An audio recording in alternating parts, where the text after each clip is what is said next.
नमस्कार दोस्तों, आपका स्वागत है आईएएस एग्ज़ाम फाइटर्स में। आज से शुरू करते हैं जेएसएससी सीजीएल खोटा का ऑब्जेक्टिव। आई थिंक आप लोग सभी पढ़ लिए होंगे जितना सिलेबस है, जो टॉपिक है सिलेबस में आप लोग पढ़ लिए होंगे और पढ़ के अब टाइम है ऑब्जेक्टिव बनाने का। ऑब्जेक्टिव अगर नहीं बनाते हैं तो मुश्किल है, आप परफ़ॉर्म नहीं कर सकते हैं। अगर 90 प्लस परफॉर्म करना है, लाना है, आपको नंबर लाना 90 प्लस क्वेश्चन बनाना है, तो आपको ऑब्जेक्टिव बनाना ही पड़ेगा और मेहनत करना ही पड़ेगा, ठीक है? तो इसमें हम आज करेंगे ऑब्जेक्टिव में आज का टॉपिक है एक पथिया डोंगल महुआ। इसमें जितना भी 10 कविता है, टोटल 10 कविता है, ठीक है? पोएम है इसमें। तो 10 कविता में एक-एक कविता उठाएँगे और उसको निचोड़ के, उसका एक-एक पॉइंट डिस्कशन करेंगे और उसको टॉपिक वाइज डालेंगे और बस ऑब्जेक्टिव टाइप बनाएँगे कि ऐसे किस तरह का क्वेश्चन कहाँ से कितना टफ पूछ सकता है, तो वो करना है, ठीक है? चलिए पहला क्वेश्चन, एक पथिया डोंगल महुआ किसके द्वारा लिखा गया, मतलब संकलन किसके द्वारा कलेक्ट किया गया है, ठीक है?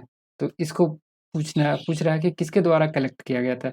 सुकुमार द्वारा, निवास पानुरिजु द्वारा, अनीता कुमारी है ये और श्री संतोष कुमार महतो द्वारा। तो आप लोग आंसर रुकिए, थोड़ा-सा थोड़ा-सा वेट कीजिए।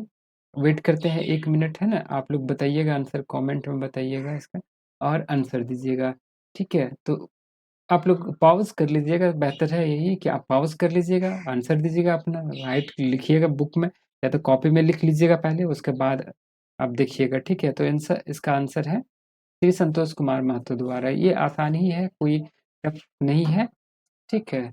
इसमें कोई टफ नहीं है। आगे चलते हैं, दूसरा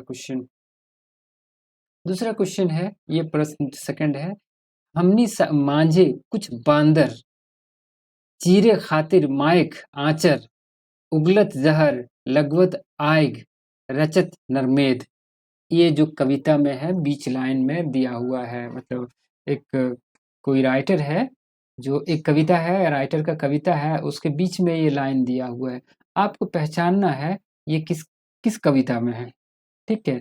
ये आपको पहचानना है कि हमनी सब एक इस कविता में है, देशक जुआन इस कविता में है, मेड और मानुस, ठीक है, इस कविता में है, या ढेसा ढेसी छोड़ इस कविता में है। आपको आंसर देना है।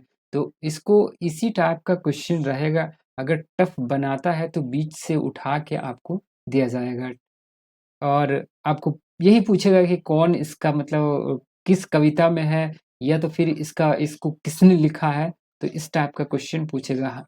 देखिए फिर से पढ़िए, हमनी मांझे कुछ बांदर, हमारे हमारे बीच में कुछ बांदर है। बांदर मीन्स मतलब कह सकते हैं कि सोसाइटी में जो एक बैलेंस है, एक एक पीस एग्जिस्ट कर रहा है, उसको तोड़ने के लिए कुछ कुछ तत्व है, जो एक्टर है, जो काम कर रहा है, समाज के फैब्रिक को तोड़ने का काम कर रहे हैं।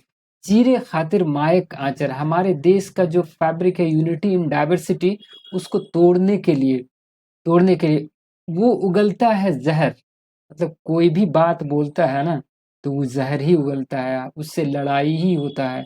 तो लगवत आग, और उससे आग लग जाता है, वो एक नरसंहार बन जाता है। नरसंहार होता है यानी जेनोसाइड हो जाता है, या तो फिर मतलब बहुत सारे संख्या में आदमी मर जाता है, राइट्स हो जाता है, तो ये दिया हुआ है, ठीक है? तो इसमें आंसर इसका आप लोग सोचे होंगे, तो आंसर इसका आंसर हो गया हमनी सब एक, है ना?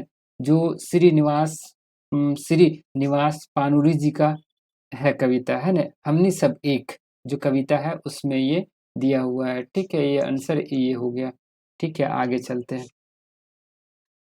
ये है, एक-एक पानी मेटकी प्यास, साहित्यिक माटी बास, दुखे खेते हमनी करी, मीठा आनंदे चास, हमनी देखी एके अनेक, अनेके देखी एक। ये है आपका कविता में दिया हुआ है और आपको इसको पहचानना है कि किसके द्वारा ये लिखा गया कविता लिखा गया कविता में है ये, ठीक है? तो इसको पहचानिए आप। सुकुमार में है, परशुनाथ महतो की कविता में है, श्रीनिवास पानुरी जी वाला में है, जो कि है, या तो श्री ए के झा द्वारा लिखा गया तो इसमें है। तो ये हमनी सब एक है ना, हमनी सब एक, इस कविता से हम लाइन उठाए हैं और दिए हुए हैं ये, ठीक है। तो इसको, ये है श्री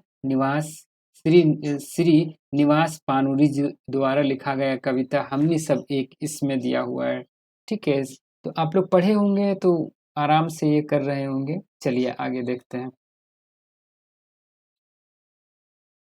ये है भीनु भीनु बोली भाग, अलग अलग बोली है, ताव हमनी एक, भीनु भीनु भेक, बोली अलग है, कपड़ा अलग पहनते हैं, एके रकम घर द्वार, एके रकम गांव, एके रकम शादी ब्याह, एके रकम भाव, एके रकम पूजा पाठ, तीर्थ जतरा एक। ये कविता में दिया हुआ है, आपको बताना है कि किसका कविता में दिया हुआ है ये। तो चलिए, इसमें ऑप्शन है शांति भारत है, प्रदीप कुमार दीपक है, दीपक सवाल है, या इसमें कोई नहीं है।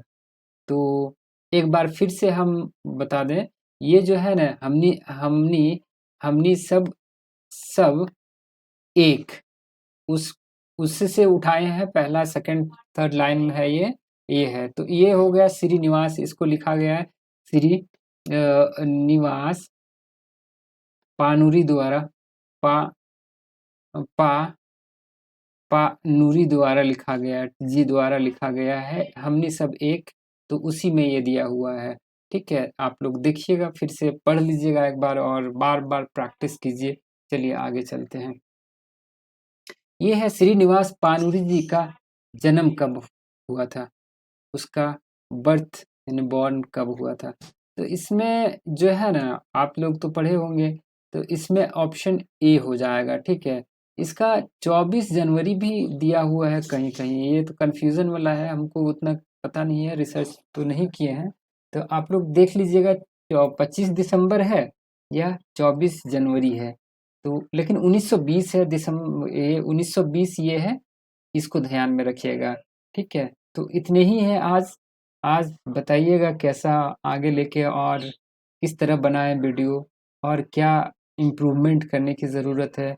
आप लोग वॉच कीजिए और बताइए। डेली 5 क्वेश्चन हम लाएंगे, अपने से बनाएंगे क्वेश्चन, कॉपीराइट कहीं नहीं करेंगे। अपने से जितना क्वेश्चन है उसका कविता पढ़ेंगे, कविता पढ़ के बीच से उठा के या जहाँ से हो उस तरह देंगे।